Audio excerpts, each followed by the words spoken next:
Good afternoon. This is Pam with Follow Your Brush, and it's a Sunday afternoon. I'm in my kitchen because the lighting's a little better. We're going to talk about paper. Paper can be a really hot topic or a cold topic, cold pressed or hot pressed. Today I'm going to talk about cold press and some different brands that you might want to consider as Christmas is coming and your family says, what do you want for Christmas? And I'm always telling them, you can always get me paper. And then they go look online and they're like, Grandma, that paper's really expensive. And it's like, yeah, I know. Are there other options that you can look for if you want to save a little money, or your family can look at and you still get the results that you want? As I said, my name is Pam. If you've never watched me before or you're new, I'm so glad you tuned in. I'm not a master painter by any stretch of the imagination. I've been painting in watercolor for about 7 years now and have grown and changed my style or techniques. I've learned a lot, let me say that. And I'm here to help answer questions, because when I began, I had so many questions and I didn't know where to turn. Because this tutorials I saw online, they were already proficient and they were just doing a tutorial showing how they did it. And it's like, that really doesn't help me because I have a lot of questions and I don't even know how to begin to do that. So I began my channel just kind of as a watercolor explorist and to go on discoveries with the watercolor and take people along, because if I have questions, I figured you probably do too. So that's why I'm here. So today I'm going to look at some different papers. And I asked my group on Facebook, and if you haven't joined me over there, Follow Your Brush on Facebook. We have almost 1,000 members in the group. Not everybody participates, of course, but it's a nice community and family of artists. It doesn't have to be watercolor. Any medium is welcome. And I asked them what they look for in a paper, what's important. For some, they want to go vegan, so they have choices on paper for that. Some is price point, some is absorption, how the paper is going to respond. So we're going to play with all that. And I did some playtime. What we're going to be looking at today, one of the first names that comes up often in watercolor is, some people call it arches, but it's technically arche. It's been around for, I'm probably not going to get this right, but over 100 years. We're looking at cold press today, and we're looking at 100% cotton, cold press, and what I want is 300 GSM, 140 pound. That's my preference when I'm doing watercolor. So we're going to look at arche. Then we're going to look at Fabriano, which is also, this one is 100% cotton, 300 GSM, 140 pounds. And this is also cold press.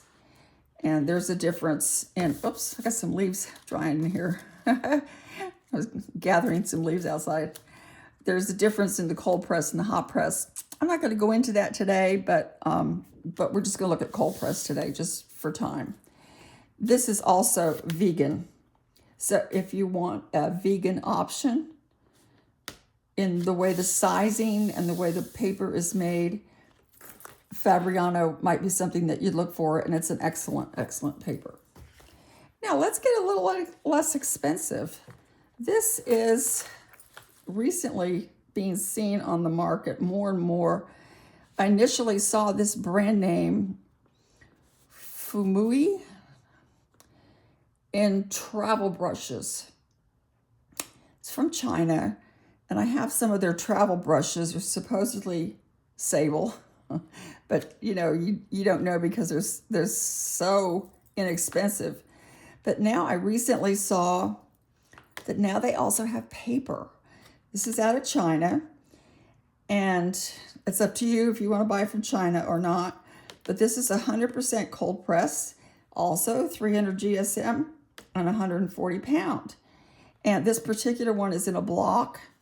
And this was just something I was playing with the other night, just trying to see how it would take paint and playing with brush strokes and thickness, different thicknesses, and letting it run and so forth. So that was kind of fun.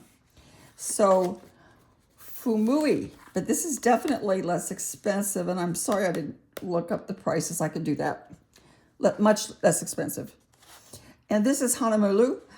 This is their collection series. Well, it says I don't know if it's collection or series or not, but it's also 300 pound, 300 GSM, 140 pounds.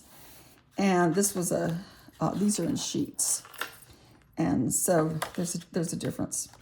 Then the other one that I like to use and have tried is also Baohong. It's also a Chinese paper. And I purchased that in sheets, not full-size sheets, but half sheets. So I ordered, and then I can tear them down to size. So what I did last night, and we're going to do it live so you can see here as well. What I did last night was playing with these. I separated them to smaller pieces, and I put them in some little baggies so I wouldn't get them confused. It's Baohong, Fuumuui, Hahnemuhle, and then I have another one over here for Fabriano. Need to add to that, and then I have my Arch, which I keep. I generally buy those. I have bought those in large sheets, and I tear them down to size. But I also like to have the pads as well. So last night I did some playing with this. This is the Hahnemuhle. This is the Fabriano. I feel like I'm playing cards here. This is the Baohong. Put that over here. This is Fuumuui, and then this is my arches. And what I did is I tested them different ways, and we're going to do it again, but we're going to do it live. I tested the wet on wet, wet on dry, and then adding the water, seeing how the flow, just doing trying to do it like an even wash to see how it would dry, if it would dry streaky. And then I also sprinkled water on it. So I probably should have done those in two separate things. Then I did, I added a color, and then I added a yellow next to it just to see how they would blend. And this one was the Hahnemuhle, and the tape tore the paper when I was taking it off. So today I've got some tape deliberately on the side to see how that does. And so I did the same thing with each paper. This is the Fuumuui, wet on wet, same thing. See how they would respond, and also how it would lift after it was dry. This was the Baohong. This is the Arch, and this is the Fabriano. Actually, I did a really nice painting the other day that I was pleased with on the Fabriano, and as I was taking the tape off, don't you know, it tore into my painting, and I was just sick because it was a painting that I really liked. So let's get going here, and we're going to try these and see how they do. And so I have my water, I have a spritz bottle, so we can play with that. I have some salt, we can play with that. And I'm using a pan of paints from Da Vinci today. I like these. I got some samples and I really liked them. I chose this because I want to use a single pigment to give us a better idea. So I'm going to use a Hansa Yellow Light, which is PY3. And I think the other one I'm going to use is Prussian Blue. And it's a PB27. So we'll see how those combine. And I think you'll be able to see them pretty vividly on the canvas, or the paper, I'm sorry. The colors up here, if you're interested, These are a curated colors by Joyce Hicks that she did for Da Vinci. Trying to get my thoughts together here. So let's get going. I'm going to start, and we'll do each. I'm going to start with the blue, and this is just a little travel brush that I got with a Gallo Tintoretto synthetic. So I thought a synthetic brush could maybe control the water a little bit better. Let's start with our Prussian blue. And what I want to do first is let me just spritz some water on here.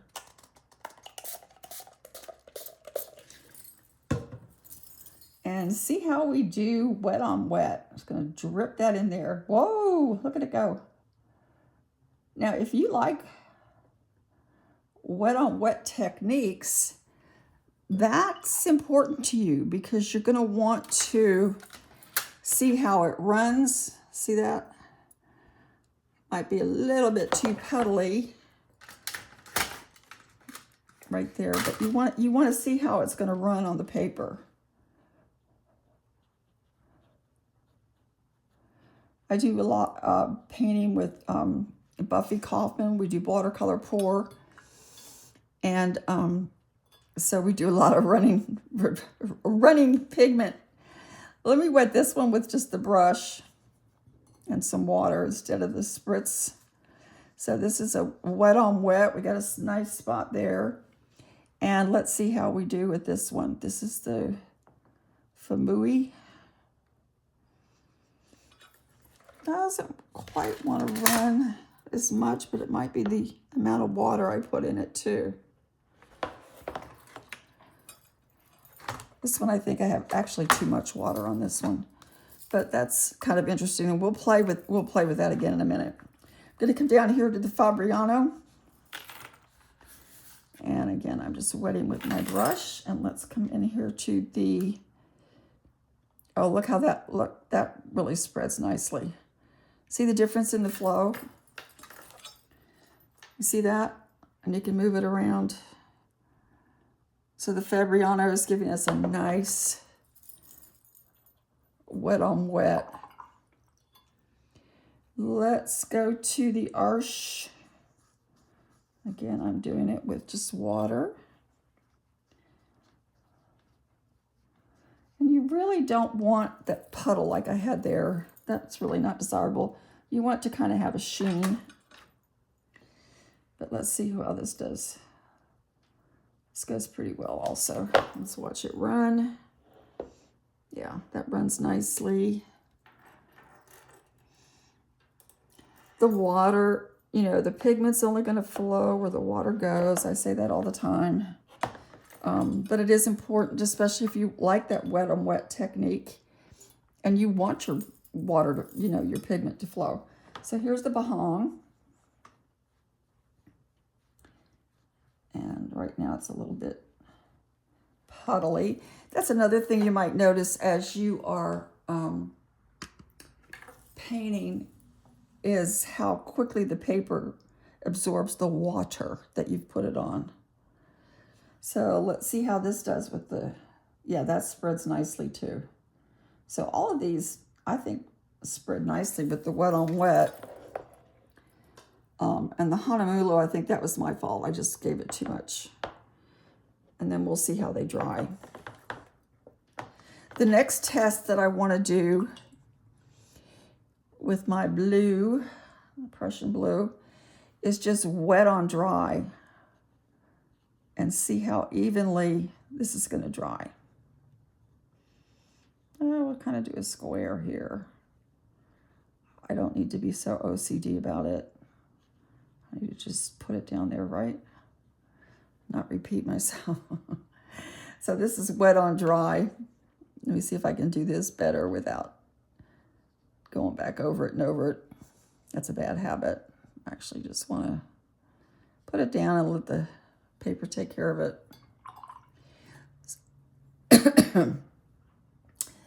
So that's wet on dry. This is on Fabriano.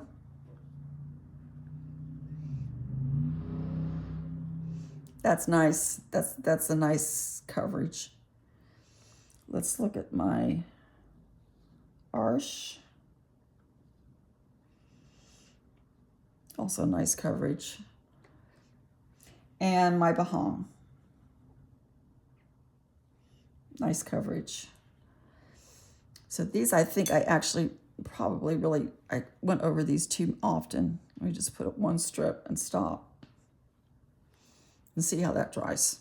All right, the next thing I want to try to do is to see how it's going to blend with another color. So that's important when you're painting.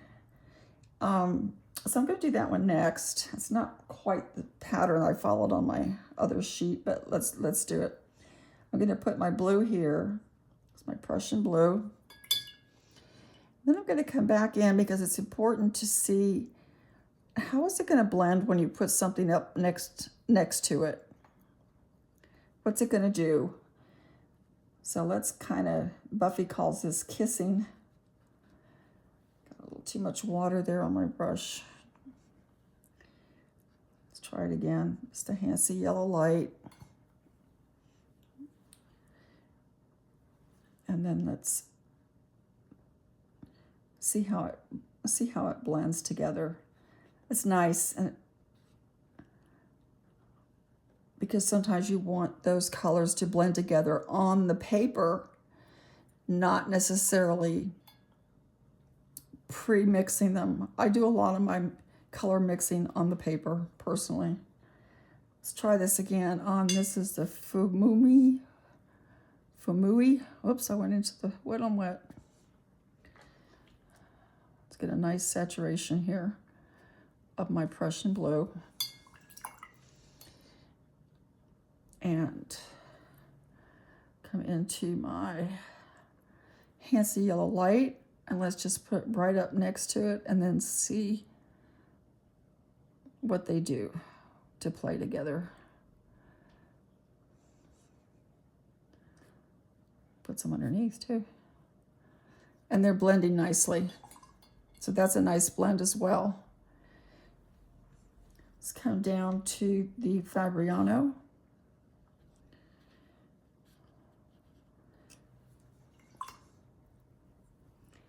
My brush is clean. Come into the Hancy yellow light. And let's just put it up next to it and see how willing it is to blend. Do some on this side too. Okay. Got some blending going on there as well. These I both kind of got into the wet on wet up there because that was still wet. Let's do this one.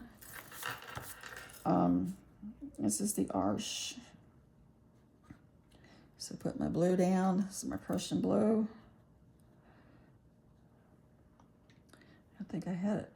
The problem in doing this, it's not going to be totally scientific because I'm a person who doesn't have scientific instruments here. So I'm trying to do the same amount of water and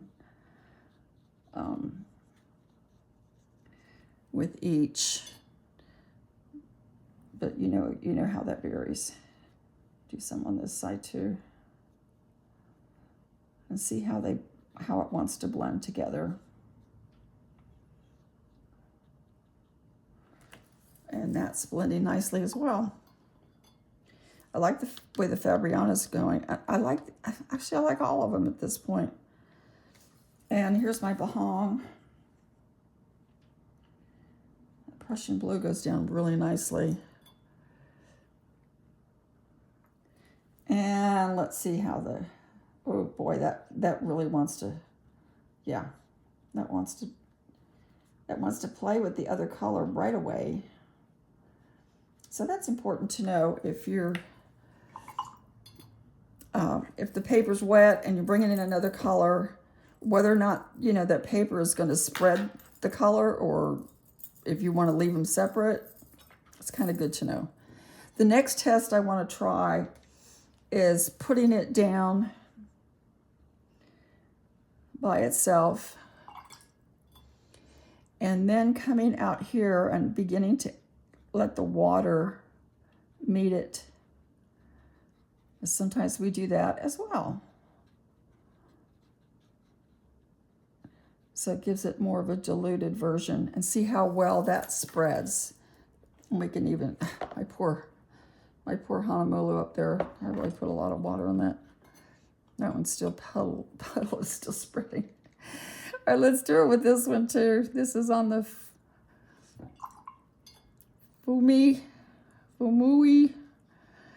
And let's begin to come in and touch that and see how that does.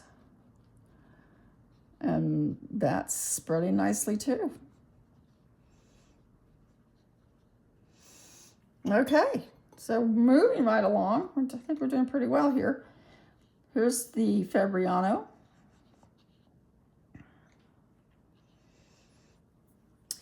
And get into my Handsy yellow light. Oops, that was the last one. Sorry, my bad. It's not what I wanted to do. I wanted to see how it spreads on its own. Okay, let me come back over here and do this. Now, let me bring some water in and see how it will run. Yeah, nicely. It's going to dilute nicely as well. All right, let's go to my arch.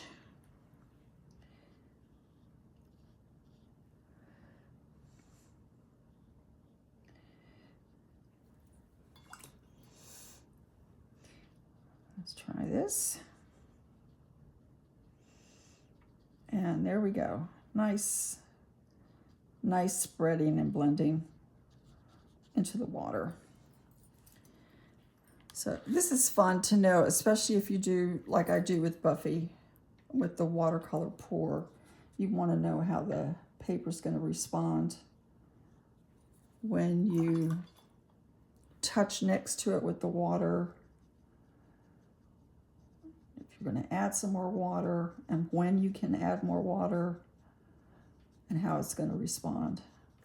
So these are all moving quite nicely. All right, let's try to do just this is wet on dry. I'm trying to think if I want to do it wet on wet or not. I don't think so. I'm going to just do wet on dry and just come across and see how evenly we're going to dry. And I'm trying to do a nice even streak.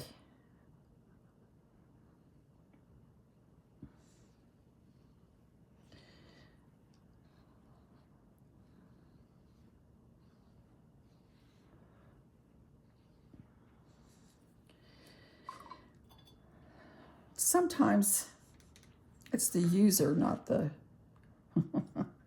not the materials. Let's try it here on this one, on the Fabriano.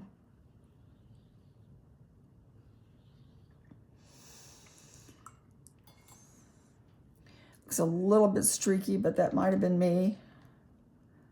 Come in here with the arch.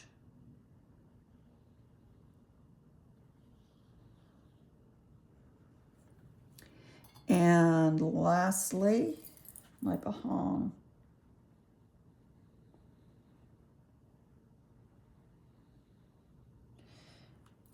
Okay. Now, since I just put those down, let's try a little experiment with some salt while they're just slightly damp. Oops, that went too far. A little bit of salt. What the salt does, it will absorb the pigment and then leave you some nice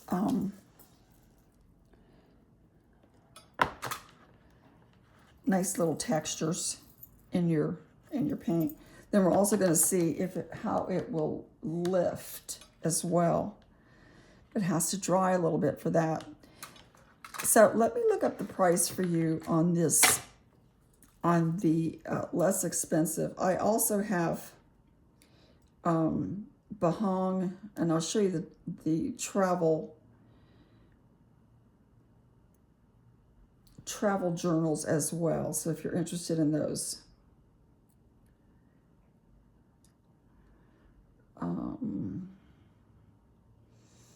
Okay, I'm sorry. I just brought up the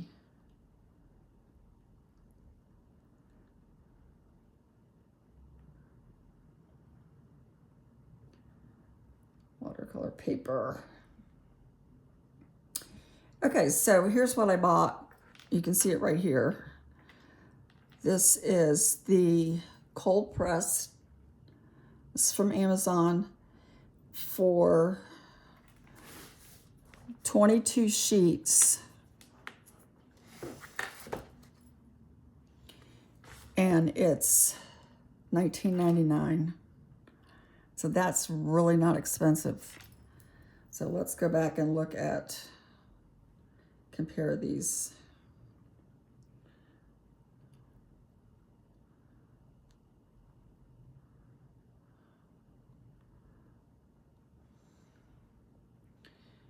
All right, this is the Hahnemuhle collection, which is what I have here. This is 12 sheets for $21.99. So you can see there's a difference in that. Let's look at the Fabriano.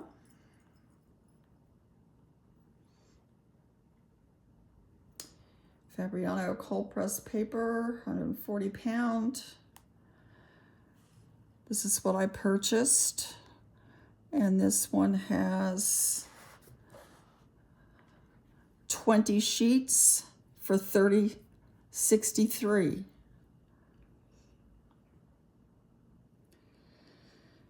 Okay, let's go back to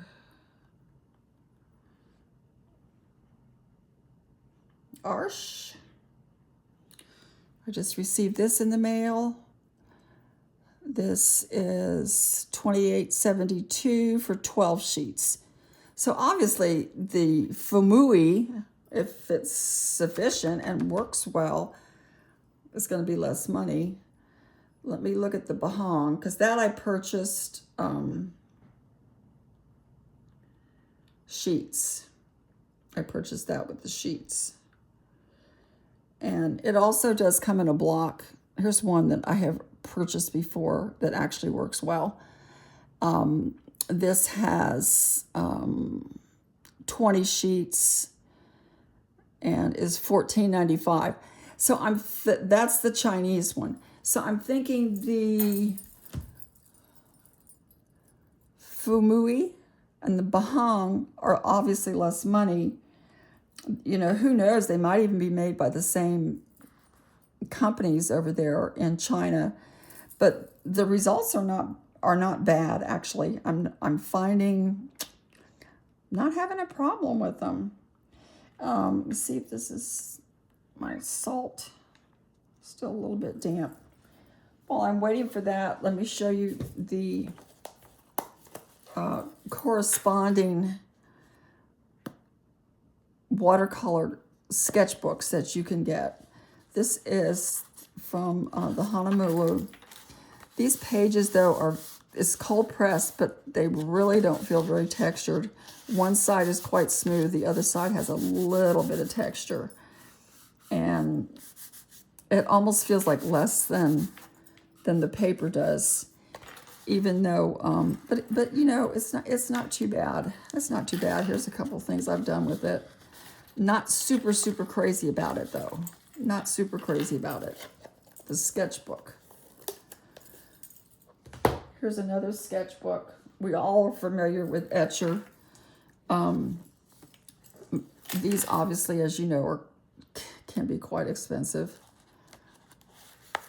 This has always been like my favorite sketchbook, my go-to sketchbook. Yeah, there's one I just did recently, some pumpkins out in the field. This is only 260 or 290, 260 GSM though. 140 pound. But they always work well. But as you know, etcher sketchbooks are expensive, and they do come from the Philippines or China now. The last one I got was shipped from China. So, and the prices have gone up on those, I guess because it's international. Here's another one that I learned about from watching Emily Olsen. If you watch Emily Olsen, she tried all the 140 pound, 300 pound GSM, 100% cotton sketchbooks that she can find on Amazon. She bought them all and tested them. And this is by Lightwish. And actually, I like these sketchbooks. They are 140 pound. I don't like that particular painting, but I do like the sketchbooks. So Lightwish is another option for you if you want a less expensive sketchbook, just for taking out and about. And I think it handles the water well, and it's 140 pound. Now look at this one. This I just got. This was like, I need to look this up. This is from Fuumuui. I just got this. Has 20 sheets, and it's 140 pound.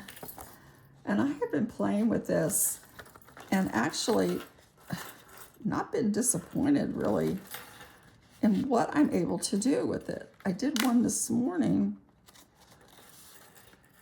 and I just like, that's not bad. So if it comes to taking your sketchbook out and about with you, or just for practicing, and you don't want to pay the same amount of money as you would with etcher, or I actually have, this is, I got this as well. I really like this. I like this size though. This is also a spiral bound by Arsh. I like this size. Sometimes I cut it in half, and it's a fun size.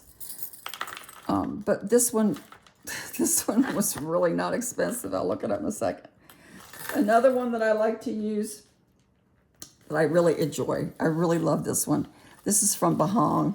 This is a really soft leather type, probably not real leather, but I love this sketchbook, and I like the paper. I like how it responds. This is from a Jill Williams demo, and it has a nice texture, and I like it. It's another one from a Jill Williams class I took. So that is kind of, like on the flip side of buying the paper, they also do have the sketchbooks as well. So the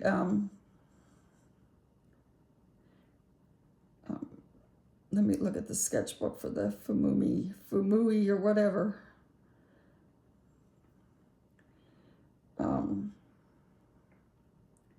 If I can find it. Oh, I guess I could just look at my past orders and find it. Duh. I could do it that way. But it was really less expensive. So here it is, and it was $17. $17.99 for 5.5 times 8.5, and it's just a nice fun size to carry. So really saves you some money.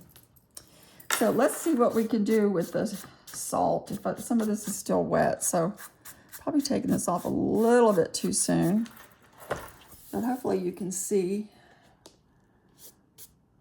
some results from this.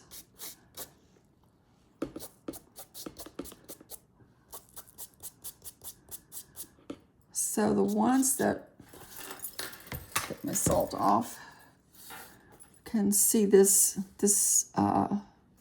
once again, the Fuumuui is coming in, doing a good job. Hahnemuhle is not too bad. The Arches does well with salt. We already know that. Fabriano did well. My Baohong might have been a little bit too dry, or I might not have gotten enough on it. You see that? The next thing I want to try, though, before we say goodbye, is how well paint will lift.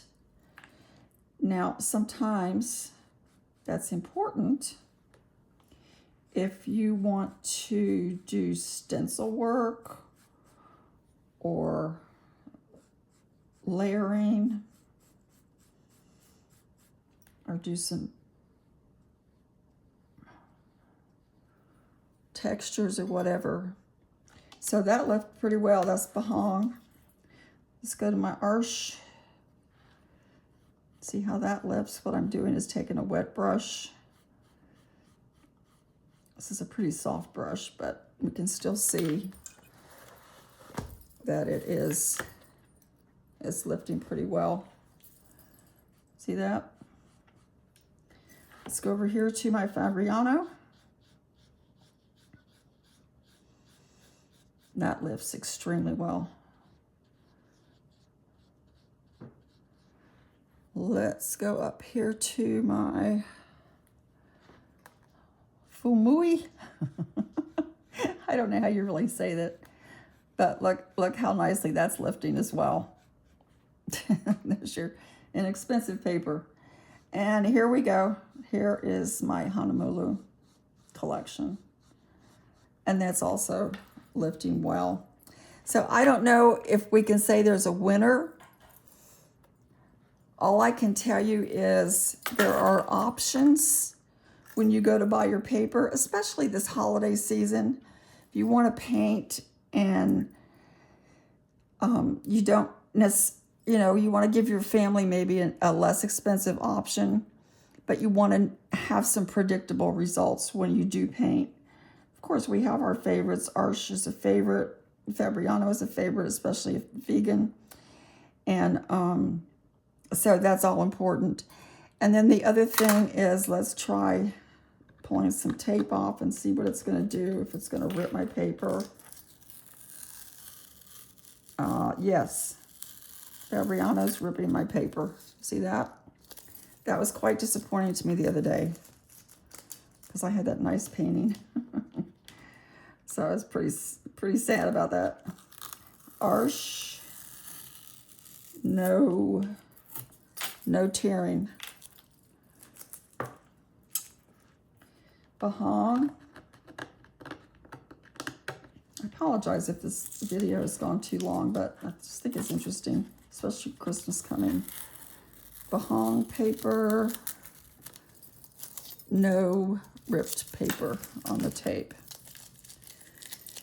And my little Chinese guy here.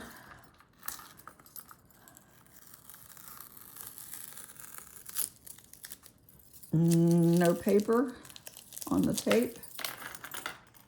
And if I can get this off. The Hahnemuhle collection it's taking a little bit of paper off. You see that? So if that's important to you, that's something to keep in mind as well. My cat just joined me because he loves to eat my tape. Thank you for joining me, liking and subscribing and all those things we do on the internet. I hope this may have been helpful to you as you go to look at different papers and ask for gifts for Christmas, or just even want some other options for your paper supplies. Thank you, and see you next time. Bye.